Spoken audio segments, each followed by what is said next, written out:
Ladies and gentlemen, we are here. This is the final video that I will be posting or uploading to YouTube before the NFL draft. This is the pinnacle of everything that I have done so far this draft season. This will be my 7-round 2023 mock draft right before the NFL draft starts on Thursday. Now, a couple things about this. It's not going to be the traditional way. Obviously, as you see by the length of the video, this is a shorter 7-round mock. The reason why, listen, between you and me, you don't want to sit through 7 rounds of me sitting here picking. I don't want to sit here through 7 rounds of me picking. So the way that it's going to work is I am going to basically do what I usually do for 1-round mocks or 2-round mocks or even 3-round mocks. Is I'm going to sit here and I'm going to explain every pick in the first round, all the trades that I do, all that kind of good stuff.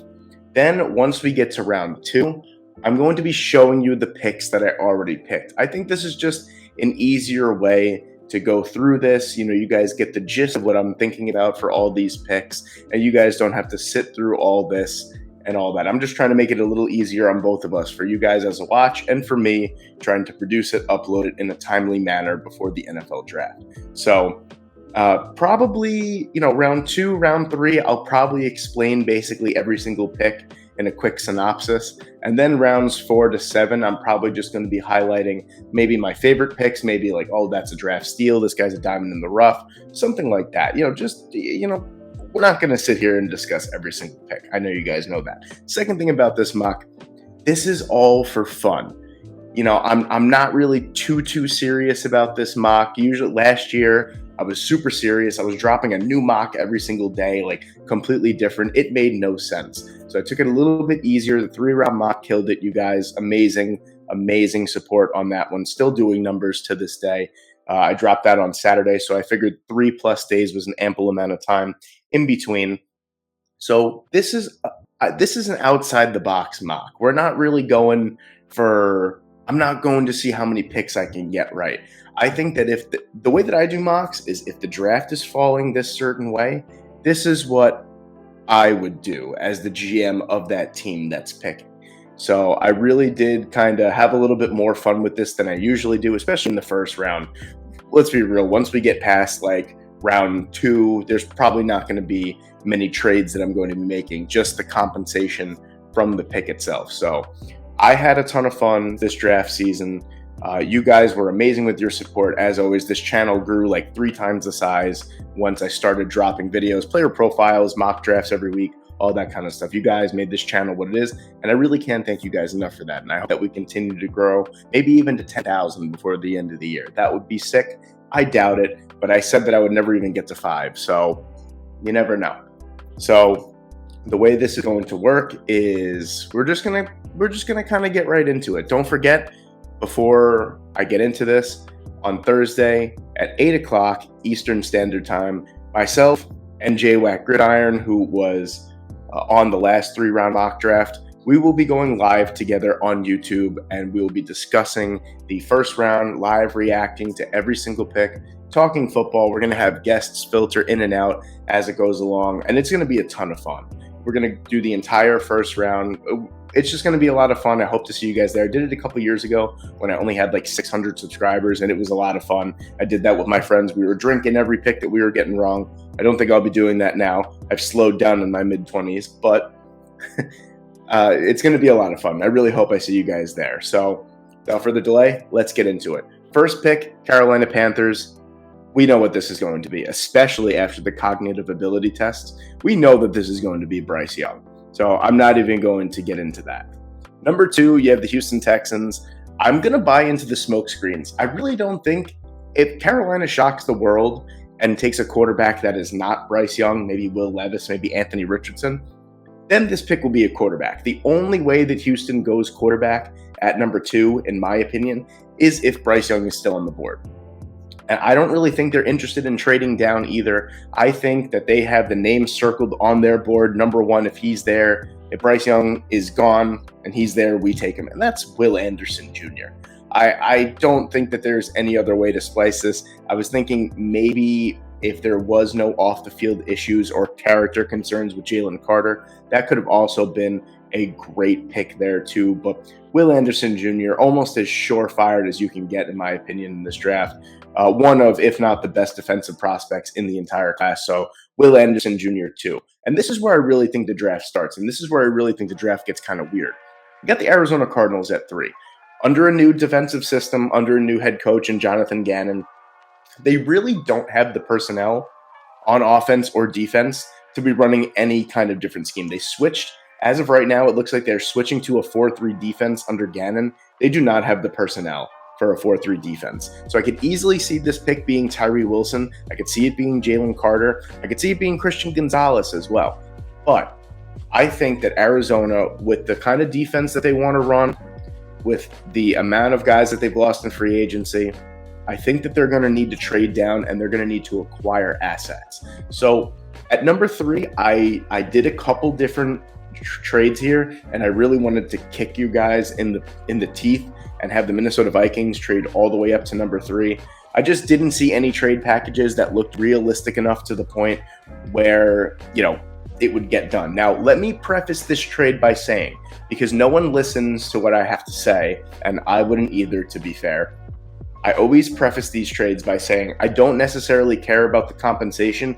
Only reason why is because the trade engine for mockdraftdatabase.com is broken. You're going to see right now when I make this trade that this would never go through in real life, but it's just the only way that I can get it to go through on this mock draft simulator. So I know PFF is a little bit more realistic.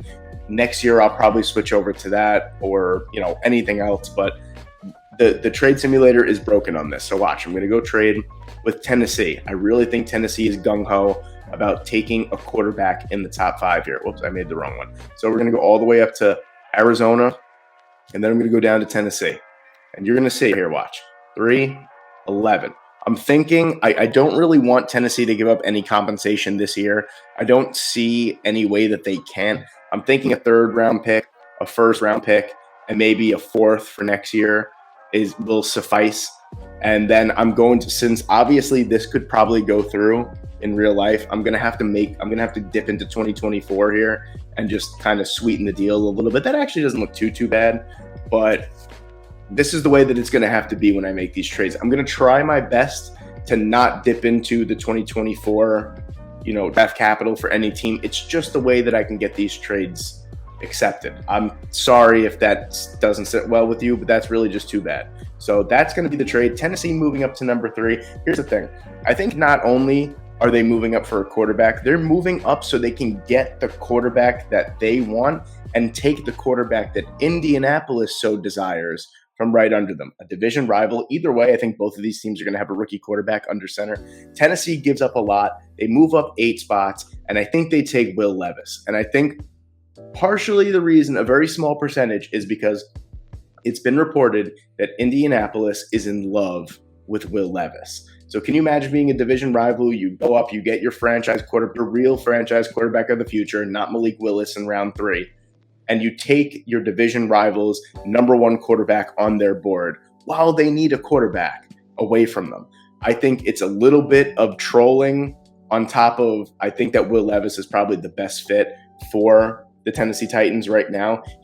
To me, he's like a more athletic, stronger armed version of Ryan Tannehill. And I know that doesn't sound great as a comparison, but that's what I think he will be in the Tennessee offense. If he was in, I don't know, Kansas City, he'd probably be a poor man's version of Mahomes. It just goes off of what you're running. And we know that this is a run-first team, perfect for a rookie starting quarterback, honestly, too, a team that loves to pound the rock. So I think Will Levis would be the smartest choice out of the quarterbacks that are left. And honestly, at pick number 4, Indianapolis shouldn't be too sad about Will Levis being traded, because Anthony Richardson is still on the board. And I think what Shane Steichen is trying to do in this offense, he's obviously what worked in Philadelphia, he's going to try and bring over here. This is the quarterback in this draft class that you want to mold into that type of offense. And I mean, Anthony Richardson and Jonathan Taylor in the same backfield together is a terrifying proposition that I cannot pass up at pick number 4. So I'm going Anthony Richardson at pick 4. At pick number 5, I think for the most part, it's a no-brainer. If he's on the board, he's the best player left on the board. It's got to be Jalen Carter. They might, give a quick pass to CJ Stroud, maybe, but I don't think the only quarterback that I believe that they would be in the market for is Anthony Richardson, and without trading up for him. I think that if he falls to them, they will take him at number 5, but if he doesn't, they will go best player available at a position of need, and that's going to be Jalen Carter for me. And then at pick number 6, we're going with a secondary pick for the Detroit Lions. Now, I've made this pick a bunch of times, but I'm going to change it. I'm going to let a report that I read kind of sway my opinion on this pick. I personally think Christian Gonzalez is the best cornerback in the class. I really think it's 1A, 1B between Gonzalez and Witherspoon, and then you have Porter Jr., who's probably like 1C. I think they all bring different things, and they're all going to be really, really good at the next level. I read a report that Devin Witherspoon's going to go a lot higher than people think. Now, I know Devin Witherspoon's been mocked to 6 a lot. I think that is the first place that he can go. Some people are saying maybe at number 3 if Arizona stays. I think it'd be kind of crazy to take a cornerback at number 3. I don't know. That's just me, especially with the defensive line talent that's available. You go cornerback at 3. I don't know. But I think if Witherspoon and Gonzalez is here, Detroit has a really tough choice. But I think at the end of the day, they're going to pick Devin Witherspoon. I think that he offers a ton, especially as a run defending cornerback as well. That's something that we're seeing is really more prevalent in today's NFL. You have to be a good run defending corner. You have to be a good tackling corner. And there's no corner in this draft class that hits harder than Devin Witherspoon. And it's funny because he has a smaller frame than most. So I'm going to pick Devin Witherspoon here at number 6. Then we're going to number 7. Subsequently enough, I heard a report today at the time of recording, which is Monday, April 24th, that the Raiders are not going to be in a market for a quarterback. I know that could be a smokescreen, but they desperately need a cornerback. And if Christian Gonzalez gets past Detroit, I think it would be very hard for the Raiders. I know the Raiders do not make smart draft choices. This would be very smart to pass up on CJ Stroud and take Christian Gonzalez, especially in the division that you play in, the firepower. I think you need more of a defensive presence than you do offensive. I think the Raiders offense right now is set up pretty nicely. You need to go after defense. And Christian Gonzalez is here. You could argue Tyree Wilson as well, another solid option, but I am going to take the cornerback here, Christian Gonzalez, absolutely. Then this sets up an interesting scenario. I actually had a lot of Atlanta Falcons fans tell me they would rather have Tyree Wilson over Nolan Smith. And I'm going to have to disagree with you there. I think with the moves that Tyree Wilson cannot play outside linebacker. Let's get that straight. He's too big. He's too slow. He's not going to work as an outside linebacker. If anything, he'd have to play on the interior. You just signed Calais Campbell. You signed David Onyemata. Now, I know that Tyree Wilson's probably an upgrade over Onyemata. Calais Campbell is going to offer whatever he's going to offer as a former All-Pro in his mid-30s, and he's on a one-year deal. I get that.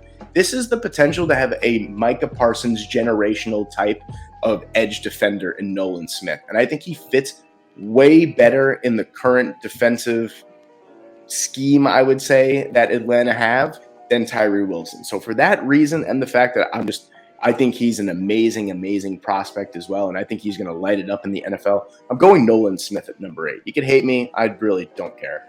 At number 9, another interesting pick here. I was hell-bent on offensive tackle here. Here's the thing.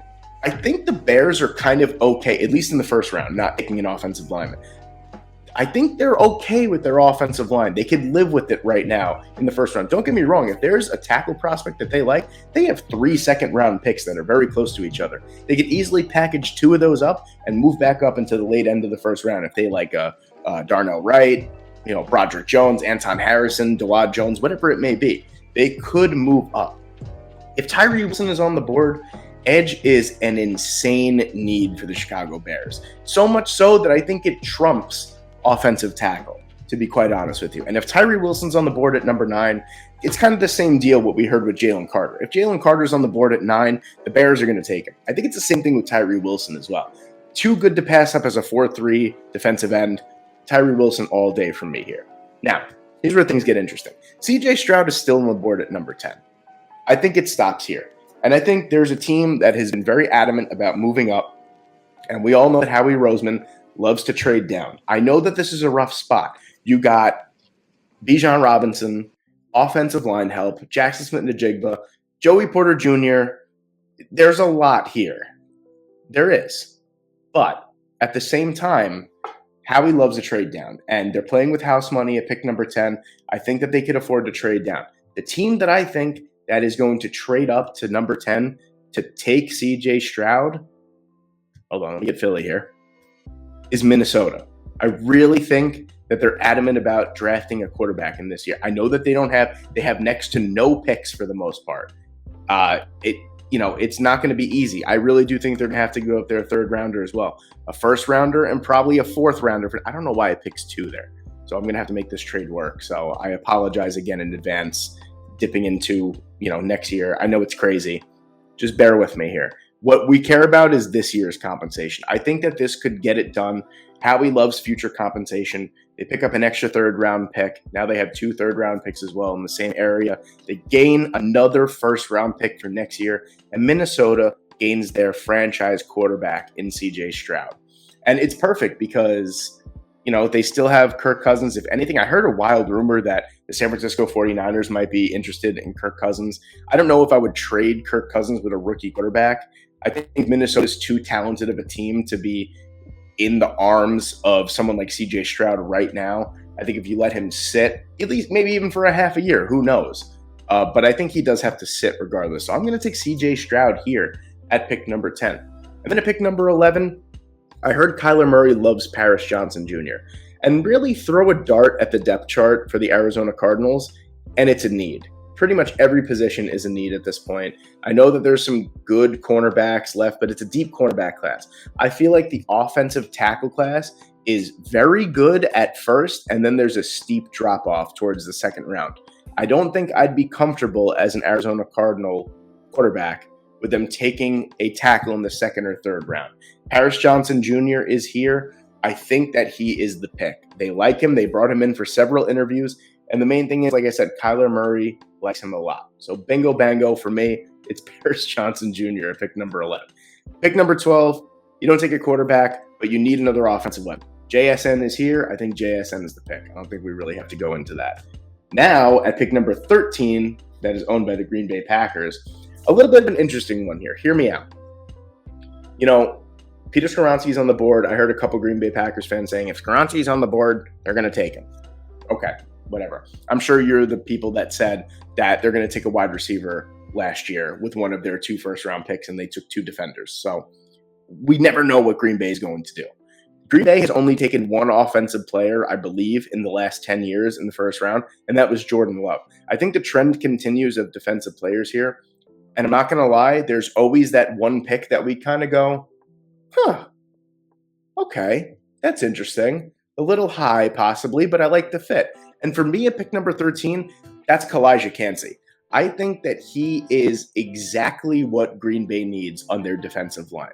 He is a stout run defender. He is an incredible penetrator into the backfield, and he could rush the quarterback. They were 6th worst in the league in run defense last year, and had the 7th least amount of sacks in the NFL. You killed 2 birds in 1 stone, essentially, with getting someone like Kalijah Kancey. I know 6'1", 280 doesn't sound great, but I think he could be an absolute beast in that defense. Moving on, you have the New England Patriots at pick number 14. I think that this is Broderick Jones, to be quite honest with you. I know Deonte Banks is on the board. They desperately need some tackle help. And who better? I know Bijan Robinson's on the board. I've seen that a couple times. That's a fun idea. I can't really justify that, though, right now. I think before you get a running back, you need some offensive line help. And I think a lot of fans would at least agree with me on that. So I think Broderick Jones, who's a tremendous pass defender as well, 400-plus pass blocking snaps last year in the Georgia offense, didn't allow a single sack, very few pressures, if any. I think that this is a perfect Bill Belichick-esque pick. Now, my New York Jets at pick number 15, there's mutual interest here. Hear me out. This is a big trade-up. Kansas City has been adamant that they are willing to trade up in the first round to get someone. The New York Jets are at 15. They have little draft capital this year. They're not going to have a first-round pick next year because unless there's a catastrophic injury from Aaron Rodgers, he's playing 65% of those snaps. So that second-rounder is going to turn into a first-rounder. And that's fine. If he gets you to the playoffs or he gets you to an AFC championship game, I'm perfectly okay with not having a back end of the first round pick next year, if that means that he does play next year, that is. I think that they are in the market to trade down. We've seen Joe Douglas before. He's very active on draft night. He'll trade up, he'll trade down. I think that they trade down with the Kansas City Chiefs. They acquire some draft capital for this year, maybe even next year. It's a big trade down. I think a mid-round pick for next year is in play as well. I would like to see this is what they have left. So 15 for 31, obviously. I think that there's a third. I think there's a fourth. I think there's a second round pick, honestly, for next year. And then let's throw a sixth round pick in there. I know it seems like a lot, and I'm obviously going to have to throw in another pick over here, be that as it may. I think that this is what it honestly could throw in another pick from next year too. I think this is what it looks like. They acquire some mid-round picks to potentially maybe even move up for someone that Aaron Rodgers likes. KC moves up, and they take one of their top players, if not the top player on their board. That's Zay Flowers. There's an obvious rapport between Patrick Mahomes and Zay Flowers. They flew him down to Texas to work out with him. There's mutual interest. You get him that Tyreek Hill replacement in Zay Flowers. Now, this might be a little bit of a letdown pick here at number 16 with Washington, but I think it makes sense. You know, Andrew Norwell is on the decline. Sam Cosmi isn't a natural guard. Nick Gates is a cool signing. I think if Peter Skoronski is on the board, I don't think Washington anticipates Skoronski to be on the board. And I think Peter Skoronski is going to be a guard at the next level. His arms are too short. He's got a very condensed center of gravity. He will be a perfect guard. He'll be a great interior offensive lineman. And I think they don't anticipate him to be on the board. And if he's on the board, I know Joey Porter Jr. is on the board. I know Deonte Banks is on the board. I'm going to have to bypass that for the offensive line help. I think, you know, if Ron Rivera's job truly is riding on Sam Howell's shoulders, he's going to do everything in his power to protect him, to make sure that he keeps his job for the most part. And this is just a great move in the long run because you have an instant replacement for really anyone on that offensive line, Peter Skoronski. So I know some fans might be mad at me, but I think Skoronski would be the right pick if he's there at 16. Then, of course, Joey Porter Jr. falls right into Pittsburgh's lap. They don't even think about it. It's Joey Porter Jr., pick number 17. Pick number 18, something that I haven't really considered until now. The Detroit Lions need some wide receiver help. They're going into the season with Amon-Ra St. Brown, and that's pretty much it. Don't get me wrong. I know they have Khalif Raymond. I know they have Josh Reynolds. Jamison Williams is suspended for 6 games. They lost DJ Chark. If you want to continue to be an explosive offense, you need explosive weapons. I think they got to go and get a wide receiver, and I think that's Quentin Johnston on the outside. That would be a tremendous acquisition. Can you imagine Jameson Williams coming back with that speed in the slot? That is a scary proposition. So I'm taking Quentin Johnston here at 18. At 19, I think this is pretty much a no-brainer if he's there. It's tough. I know Lucas Van Ness is still here. Miles Murphy is still here as well. Tempting, but they need some offensive line help pretty desperately.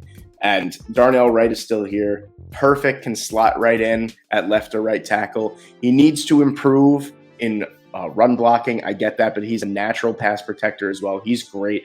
He's a great athlete, 6'6", 337 pounds. I think it makes a ton of sense to just get this massive need out of the way early if you're the Tampa Bay Buccaneers. Then at pick 20, pretty simple for me here. If Osiris Torrance is still on the board, you need some interior offensive line help. I like John Michael Schmitz a lot to replace. I think Austin Blythe retired. I could be wrong about that. He's definitely not back. You need a center, possibly. I like John Michael Schmitz. I really like Osiris Torrance to run Damian Lewis out of. Imagine Abe Lucas and Osiris Torrance next to each other on the line. You're never getting anything past that right side of the line, regardless of where he plays. 6'5", 345 pounds. He's a monster. I think he would be an excellent addition to the Seattle Seahawks team. So I'm going Osiris Torrance here.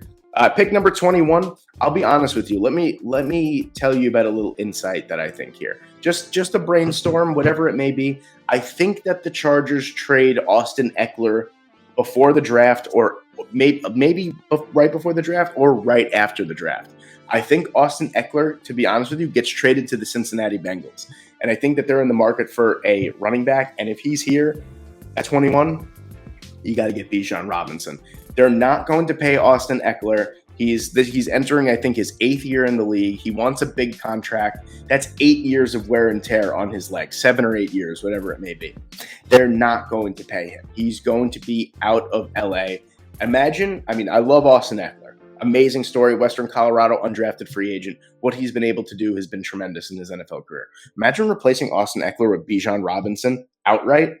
It would be amazing. So I'm going Bijan here at pick number 21.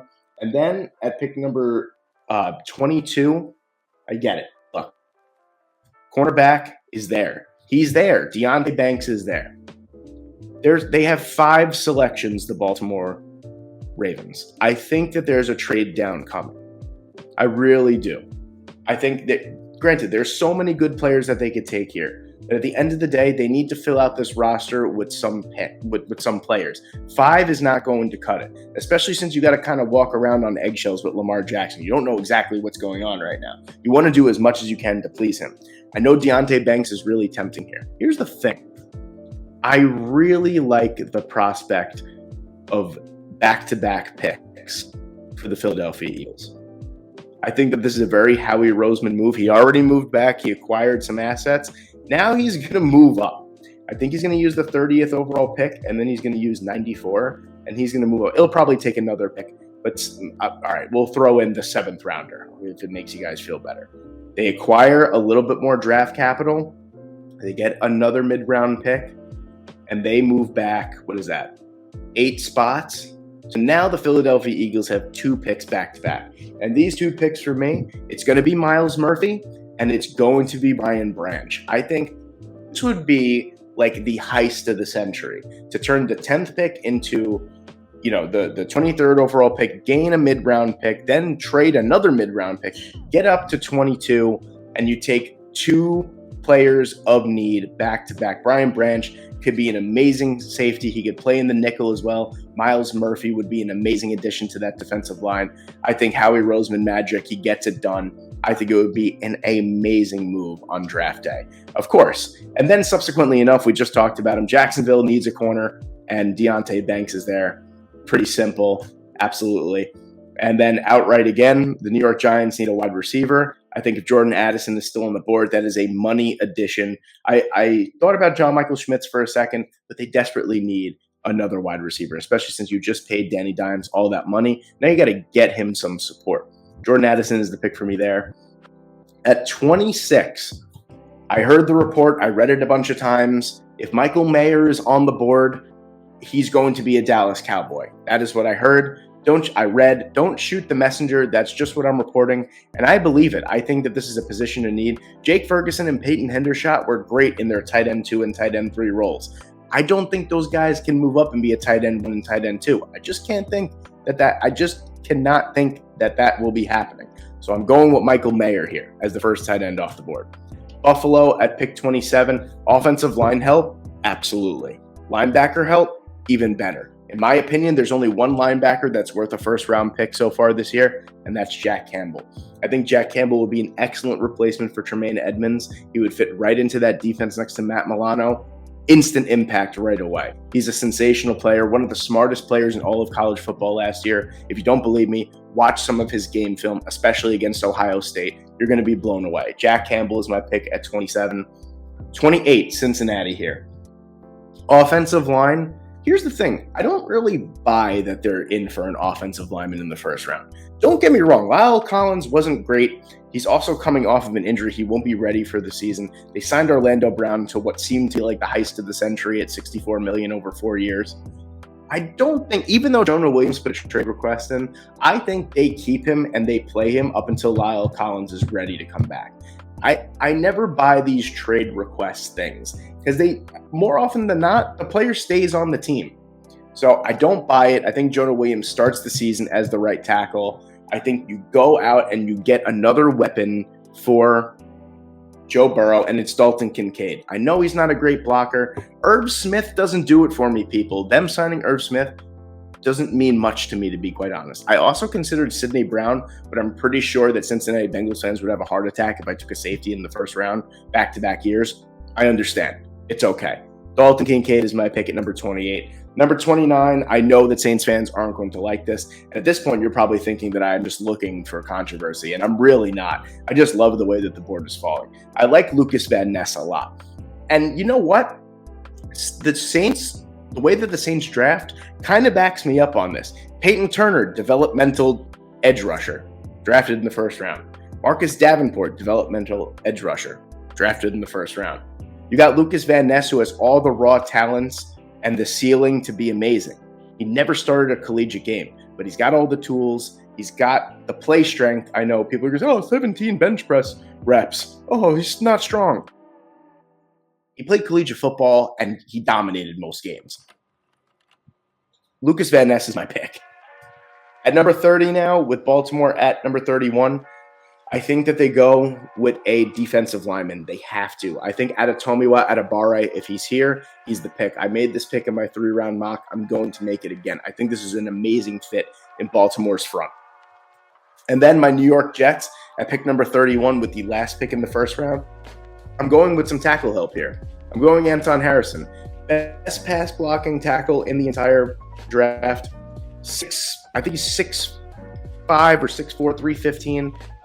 Sensational footwork as well. I think he's going to slot right in there as the starting. I'm pretty sure he's going to be the right tackle. I don't know. Mekhi Becton has been working his butt off.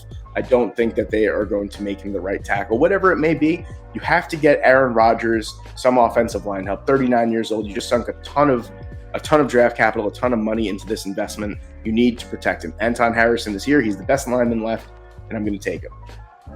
And ladies and gentlemen, there you have it. There is my first round. It's good. The rounds 2 through 7 are going to look a lot different. So bear with me, and I will get those to you right now. So kicking off round 2, technically you have the Pittsburgh Steelers. At number 32, I have them taking Dawad Jones. I think this would be a really nice addition to the offensive line, probably a replacement for Dan Moore. Then at 33, I have the Houston Texans taking John Michael Schmitz. They really do need some interior offensive line help.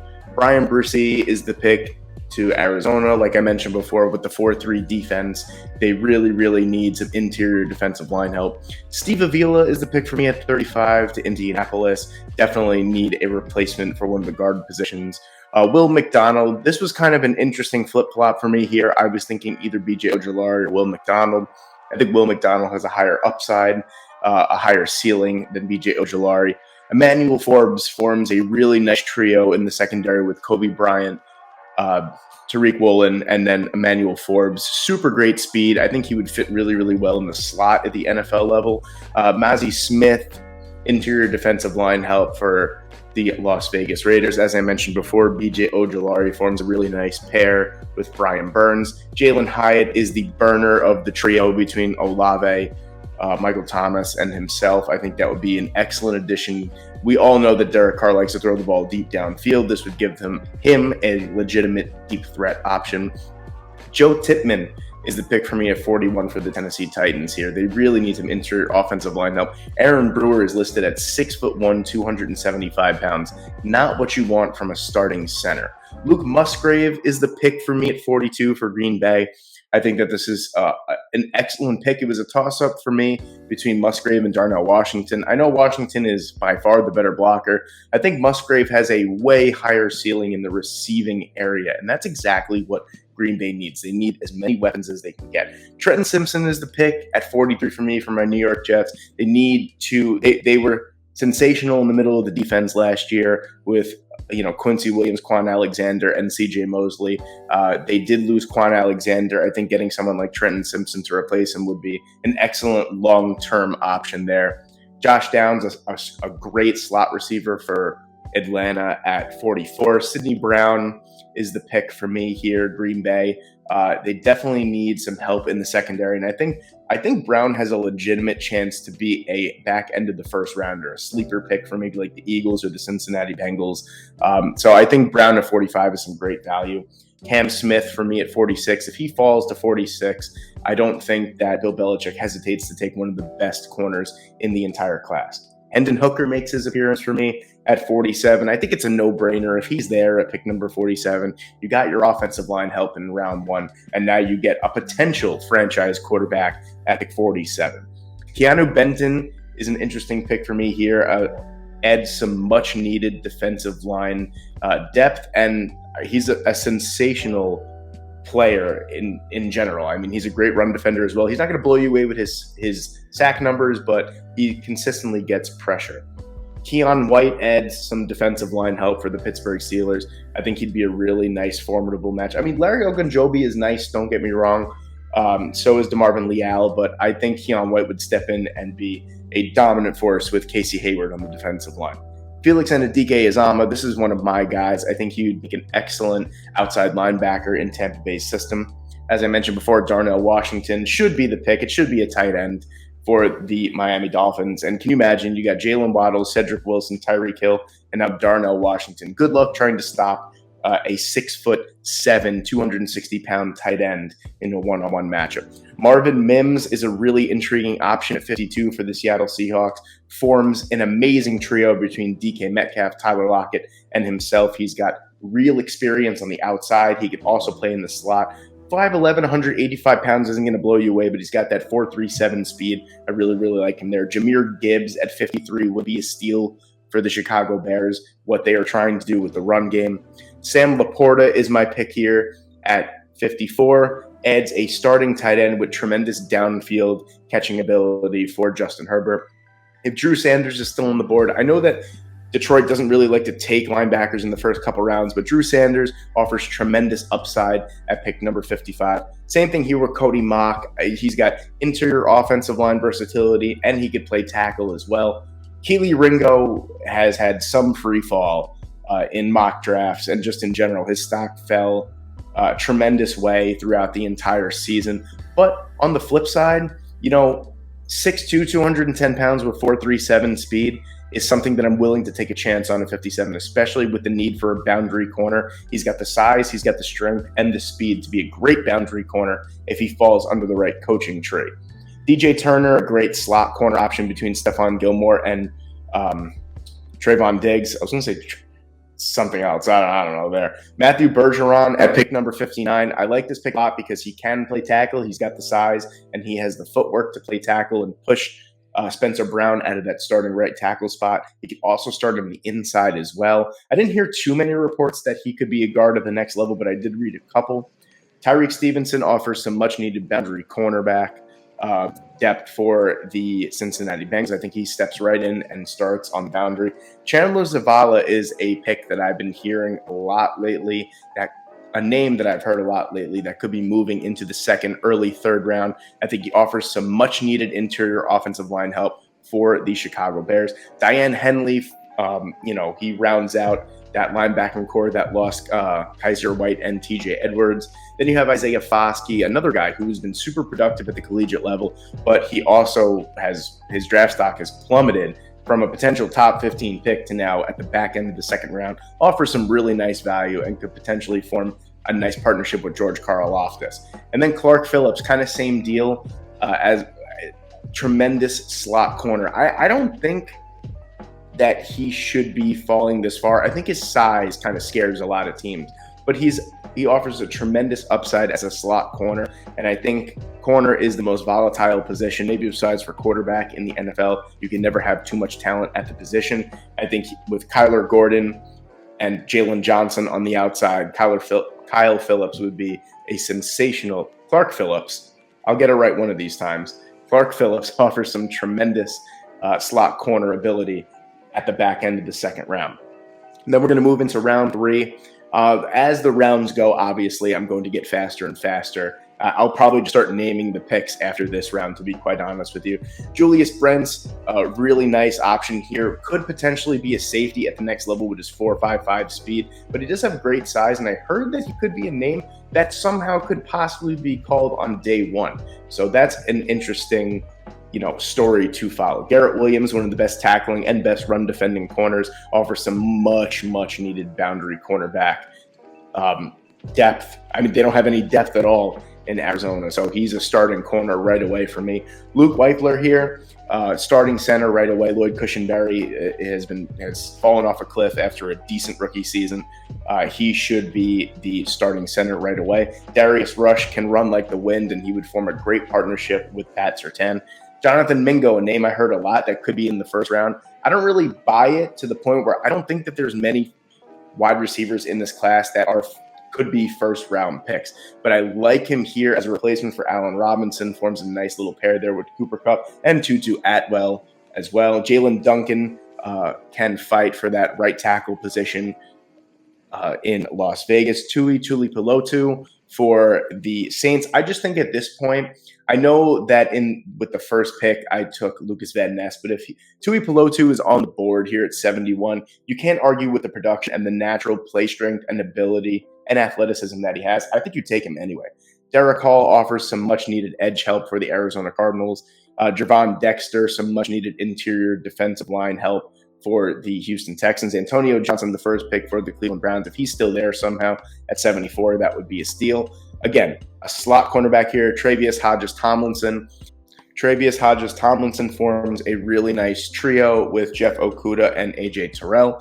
A.T. Perry offers some really nice size on the outside for Mac Jones. Eli Ricks is a really nice contrast to Jacoby Durant, where Durant is the smaller cornerback. Eli is the more physical cornerback. I think that is a really nice contrast. Then you have Tyler Steen at 78, offers some much-needed tackle help there in the mid-rounds. He's a steal at 78. Cedric Tillman, another boundary wide receiver for the Indianapolis Colts.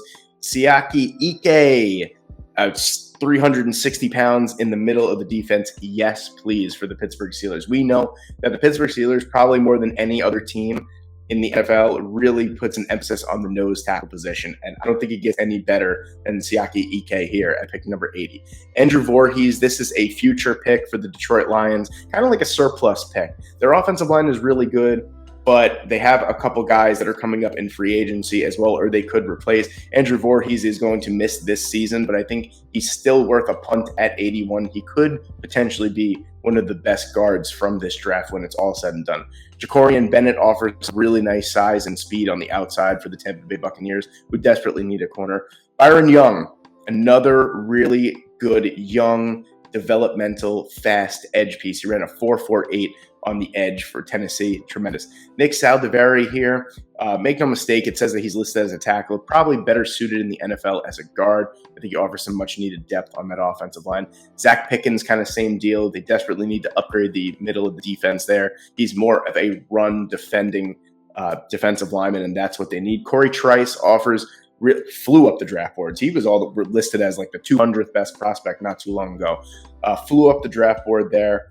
Offers some really nice size and boundary ability that the Baltimore Ravens desperately need. Wanya Morris here offers a nice future pick, potentially could be the next right tackle after Lane Johnson, who's entering, I don't remember if it's age 33 or age 34 season.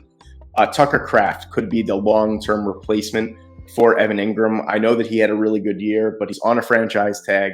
And, even if they re-sign him, you could run with two great tight ends. Emil Ekiyor offers some really nice interior offensive line versatility and depth for the New York Giants. Probably could be their starting center. Zach Charbonnet is probably the long-term answer at the running back position if Tony Pollard doesn't come back and looks like himself. Same thing here, Jordan Battle. This is a futures piece here for the Buffalo Bills. You have Micah Hyde coming back from injury. They just re-signed Jordan Poyer, both in their early to mid 30s. So, it's about time that you get a replacement that will eventually take over. Tajay Spears, I fully believe by the start of the season that Joe Mixon will not be in Cincinnati anymore. They also lost Samaje Perine as well, so Tajay Spears could step in and have a massive role in his rookie year. Same thing with Devin Achane, blistering speed. He's actually a very underrated runner in between the tackles as well. So I think this would be a nice addition here in the third round. Tyler Scott offers some really nice inside-outside versatility from the wide receiver position. Carl Brooks would be an excellent low-key addition for the New York Jets next to Quinnen Williams. Rashee Rice, same thing. I urge you to find a wide receiver that the Arizona Cardinals have on their starting roster that is above 5'9". Marquise Hollywood Brown, Greg Dortch, and I'm drawing a blank on another one. Rondell Moore. There you go. So all those guys are super small. Rashee Rice offers some really nice size on the outside. Riley Moss, let's get it out there. He's a white cornerback. I get it. But man, this dude is athletic and he could produce. I think he'd be a great addition and a long-term option. And Troy Apke was like the last white cornerback in the NFL, and he was on the Commanders, so there's a little history there. Roschon Johnson for the Browns at pick number 98. I'm pretty sure a lot of Browns fans probably won't like this, but I think this would be a tremendous third down running back for Nick Chubb, who has a lot of tread on his tires relatively early on in his career. Jair Brown offers some really nice safety depth for the San Francisco 49ers. Incredibly productive, incredibly athletic for the position. Don't let that 4.67 40-yard dash fool you. He plays a lot faster than that. DeMarvion Overshown offers a potential starting linebacker right away for the Las Vegas Raiders. Kentrell Clark can start in that slot cornerback role. They lost Jimmy Ward. He wasn't even technically a slot corner. He was a safety. He played for them last year in that role, and they lost him to the Houston Texans. Kentrell Clark can step right in and excel. Blake Freeland as well, an athletic freak for the tackle position. He can start at right tackle potentially. Jack Roy offers some really nice athletic defensive line depth for the Chicago Bears. Then you get into the fourth round here. Warren McLendon, Olusegun Oluwatimi, Caillou Blue Kelly, Jatavius Martin, Quan Martin at pick number 107. I think is a really, really sneaky good pick for the Patriots. I'm just going to kind of highlight some picks that I like along the way. Isaiah McGuire offers a really nice 3-4 defensive end for the Denver Broncos. Chris Smith offers, I know that they traded for Chuck Clark. I get it. I know. I also know they have Jordan Whitehead, but Chris Smith offers something that both of those guys don't have.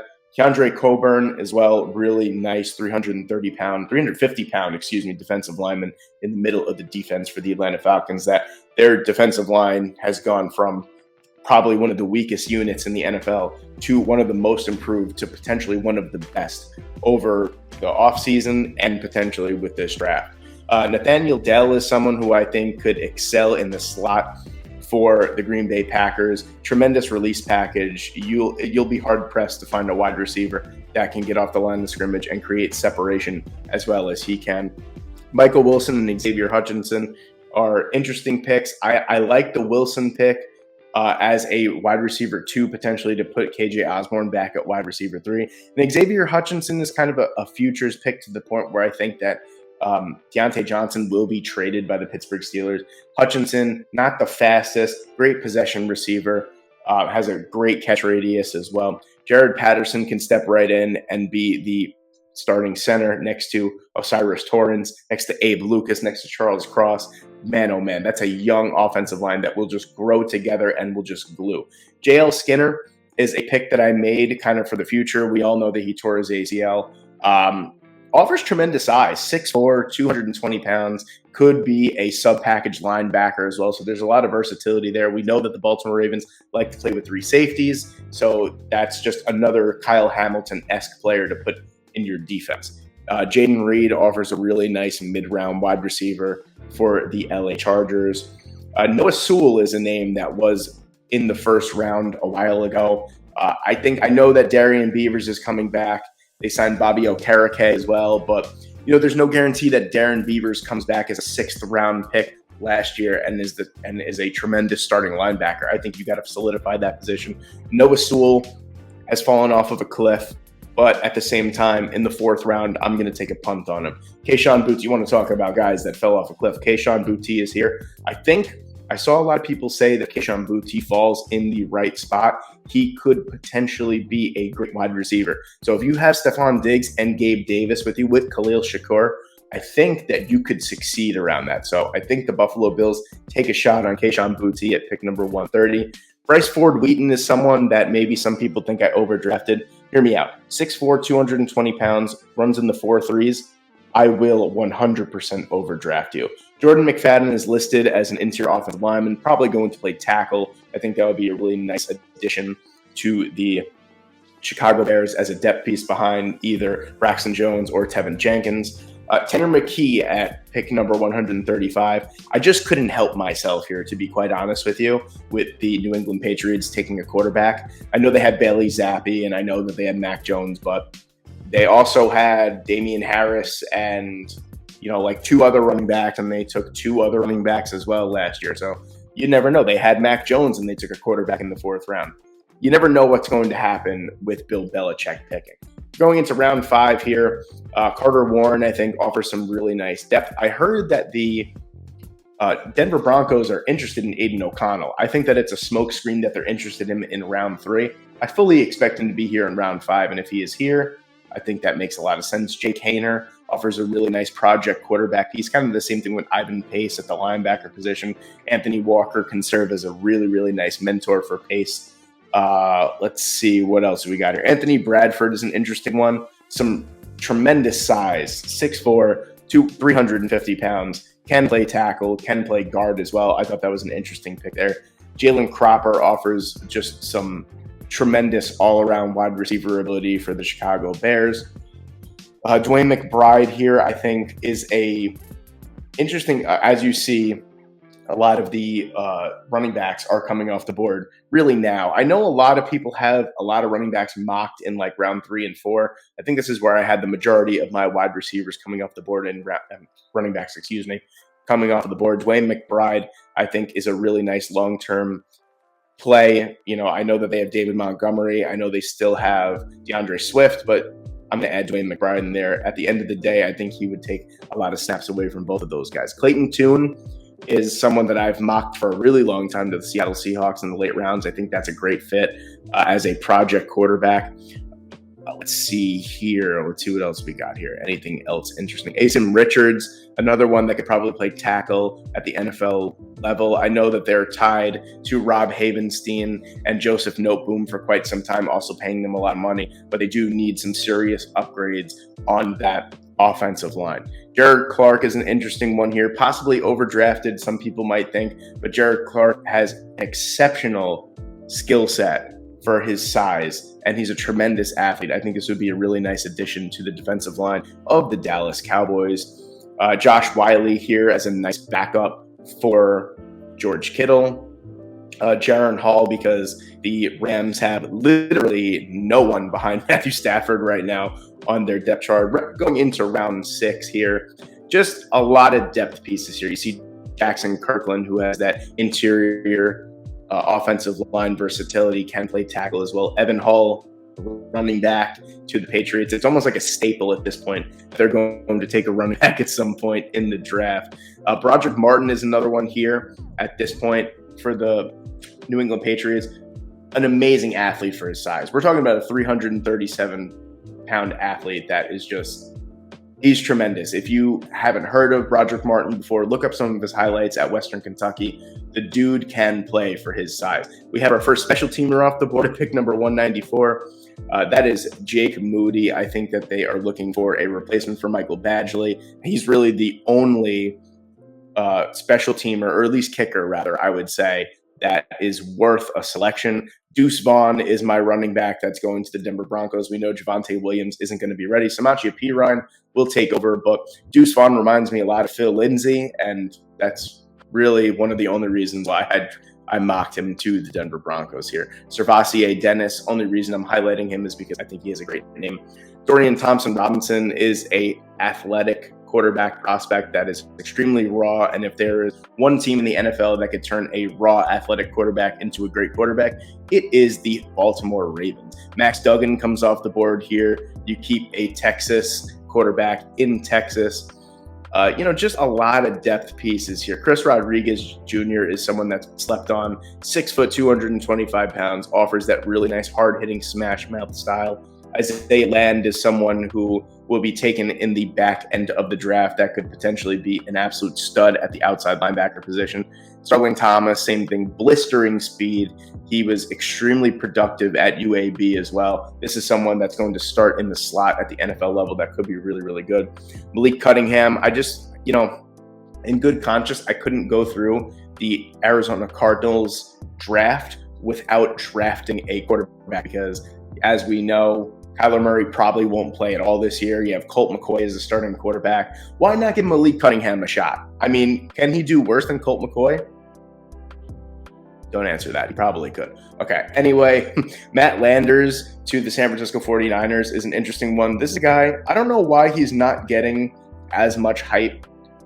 He's like 6'4", 225 pounds, has good speed. He's not really the greatest route runner. I think that's the problem. He had a very limited route tree at Arkansas. Maybe that's the problem, but you can't argue with that. At this point in the draft, I mean, we're just taking punts on guys that could turn into superstars. You just never know. And we're filling out rosters. Mekhi Gardner with the last pick for the Philadelphia Eagles. And then there's some notable names here in round 7. Ali Gaye is a really interesting developmental 4-3 defensive end. Robert Beal is another one who is extremely athletic off the edge. He could fit in a 3-4 quite nicely. I do have Stetson Bennett coming off the board at 224. And yes, you are thinking correct. The only reason why is because he played at Georgia, and this is the Atlanta Falcons. Miles Brooks, another guy that could offer some really, really nice slot cornerback. As you see, I've put emphasis on the slot corner because this is a position that is still up and coming in the NFL that is quite prevalent for the most part. Just bumper pool, one of the greatest names in this year's draft. And man, I got to be honest with you guys. And this, we're coming down to the end. Dante Demas offers some really nice size and speed on the outside at this point in the draft. DJ Dale, just Cameron Peoples, who's humongous for the running back position. He's like 6'2", 225 pounds. Quindell Johnson comes off the board here. This was a lot of people's sleepers. And Trey Dean at 258 offers some nice safety depth here.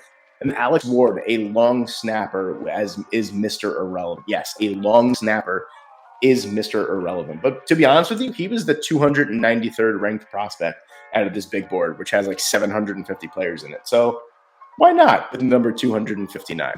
So I just want you guys to know, I'm going to scroll all the way back up here.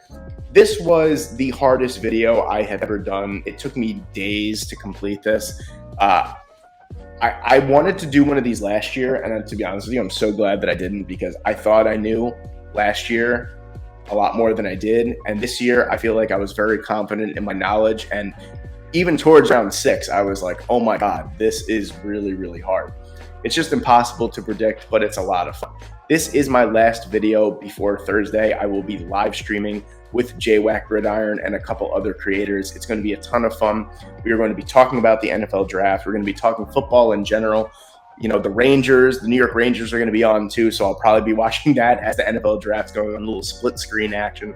We're just going to be talking. It's going to be a lot of fun. I would love to see you guys there. I would love to see you guys in the comments, in the chat. Let's just talk some football, because at the end of the day, that's what the NFL draft is. It gets all of us football fans together, and it gets us crazy. It shows us that all of this hard work that myself and a bunch of other creators have put in will mean nothing when none of our picks come out true.